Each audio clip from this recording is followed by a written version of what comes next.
Tim, congratulations on being elected leader of the Liberal Democrats. How do you feel? Were you expecting it? Was it closer than you thought? Well, a whole bunch of questions. I mean, I guess first of all, I'm massively optimistic about what we have ahead of us. I am genuinely honoured, I suppose, just for a moment. If you think, you join a party when you're 16 as a foot soldier, you don't really expect to lead it one day, but you shouldn't spend more than 5 minutes feeling honoured. And I've had that 5 minutes, so let's get on with the job. And the job is trying to make sure we resurrect the Liberal Democrats' fortunes, and there's plenty of opportunity for us to be hugely optimistic about it at the moment. Okay, so you've said, as part of your campaign, you said there was going to be a fresh start. What does a fresh start look like? Well, in one sense, we've got no choice but to make a fresh start. We find ourselves with 8 MPs. Yesterday I spoke in the welfare bill and led the Liberal Democrats into the no lobby against the government's cuts on welfare, and indeed with 3 Labour leadership contenders sitting on their hands and refusing to follow us. It reminds you that there is real space there for a principled opposition to the Conservatives that is economically credible, that doesn't in any way throw away the economic credibility that Nick Clegg and Alexander David Laws and others hard won for us in government, but nevertheless demonstrates that compassion and says, look, if we want Britain to be better, then what you need to do is make sure that we eliminate inequality, not widen it. Okay, so you've this is the fresh start. So what were you doing? I mean, in your first 100 days, what's that actually going to look like in practice? Okay, I mean, first of all, I think there's my 3 kind of major priorities are about visibility, dynamism, and I would say viability. They're VDV. Visibility is just being everywhere as much as humanly possible through the media, but physically getting around the country and making sure that I demonstrate by my actions that next year's elections in Scotland and Wales, here in London and across the rest of England, are of absolute importance. They are just as important as 2020, and when all said and done, if they are also staging point to 2020 as well. So visibility, being everywhere, getting a clear message across. But with 8 MPs now and a reduced number of MEPs and other representatives, how are you going to get that visibility if the media aren't asking? I guess you've got to pick issues where you can get through. And so, for example, on the current situation with ISIS in Syria, we see a situation developing where not only has Parliament been, I would say, undermined by the evidence that British military personnel have been involved in Syria against the express wishes of Parliament, but also, probably more worrying even than that, is David Cameron saying that he will help the US to defeat ISIS, which is to totally misunderstand what's going on there. Over 95% of those murdered by ISIS are Muslim. And the reality is the battle is between ISIS and the other Muslim communities. And we need to stand alongside our Muslim communities in Britain and indeed around the countries, with the countries in and around the ISIS-controlled territories, and say we should be supporting you to defeat ISIS, not allowing this to be some kind of West versus Islam narrative, which is exactly what ISIS wants. And we must fight against David Cameron's, shall we say, Blair complex on this issue. Right. So you've said that you'd like to see a party with 100,000 members now, and we're on 60 and something thousand, I think. So how are we actually physically going to recruit those people then? Well, I think some of the most keen recruiters we've got are the 17,000 plus new members. Right. But we've also got to pick the issues upon which we campaign. And don't just try and win airtime, but try and win hearts and minds and people's credit card details in the process. Well, it's going to take doorstepping, and it's going to take our members on the streets. It is. I think that the danger is that we end up in this era we're in now. We think that the only thing that works is social media. It really isn't. It's a really important part of our toolkit, but actually physically being on doorsteps and being present and seen is absolutely everything. But nevertheless, running campaigns through social media and other means on having a right and liberal, intelligent approach to ISIS, about having the right approach to housing association sell-offs.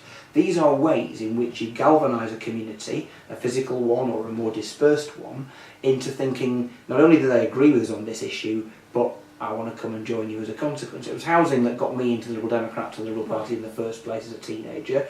So I realised my passion to try and tackle homelessness and poor housing first, before I realised there was a party that shared my views on it second.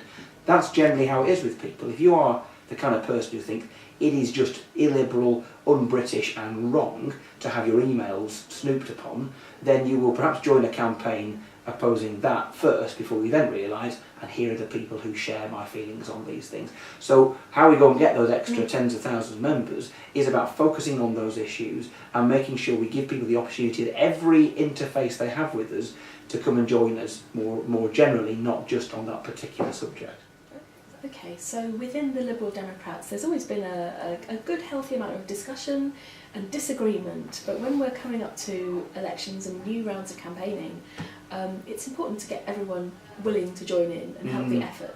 So what would you say to those people who voted for Norman Lamb in the leadership election? How are you going to bring everybody on board now?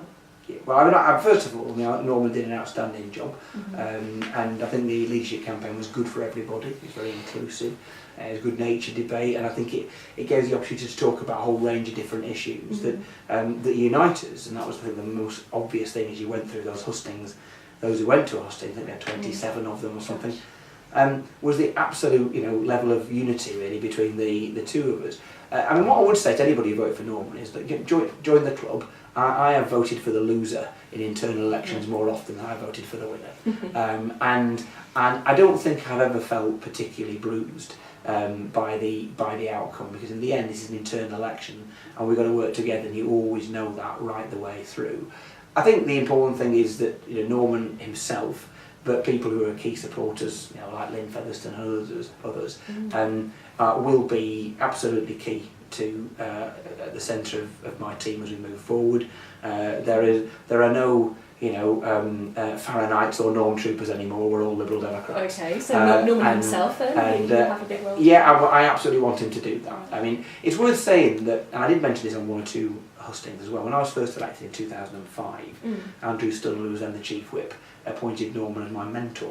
And one of the key things he taught me is how to make best use of your resources, best use of your times, to make the most difference for your constituents. And it's one of the reasons why I kind of followed him in having a big uplifting majority.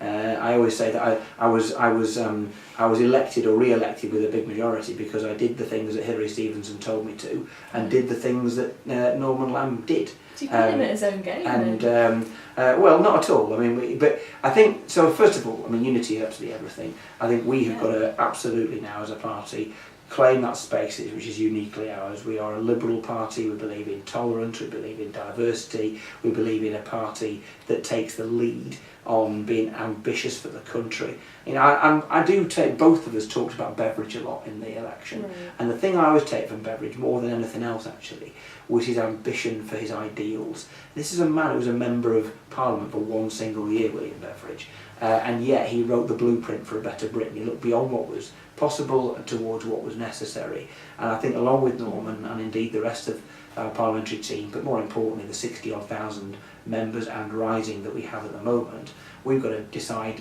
we've got to have the audacity and the impertinence to stand up to these lot on the other side of the road and say, Britain needs a strong liberal voice that stands up for human rights, stands up against internet surveillance, that stands up for those people desperate for an affordable home, stands up for green issues, and also stands up for our Free Information Act and against outrageous, counterproductive, illiberal incursions into Syria. So, inspiring people, we've got conference in Bournemouth in a few weeks' time. Wow. Have you started writing your speech yet? I have not. I mean, having said that, I suppose I get cracking, and whenever I make speeches of that kind, and I guess I've never made a speech of that kind This before. would be the leader's speech that everyone comes to.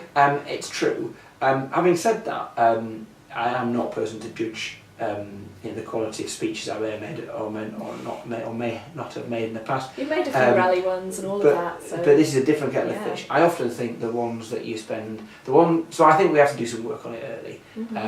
But I also think the best lines always come in the last day or two. Okay. It sounds like an essay crisis in the making. Slightly. I mean, I was always quite good at doing essays and things on time. But I just know. So, for example, the speech that we did at the rally after the leadership election results on Thursday, that was, most of that was written that morning. And with a 50% chance of me never having to make it, and thinking these are good lines, no one can have these. But in the end, I got to use them.